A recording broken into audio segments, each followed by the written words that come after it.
to remove the silicone from the bathroom, well, you can use one of this kind of blade holders. It holds this small blade, as you can see.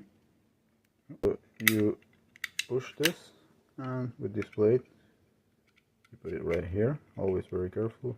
You retract it a little bit. You have this blade, right? So you push it on a lateral and then the other lateral, and all that gross molding really goes out. Simple as that. See the black line? Okay.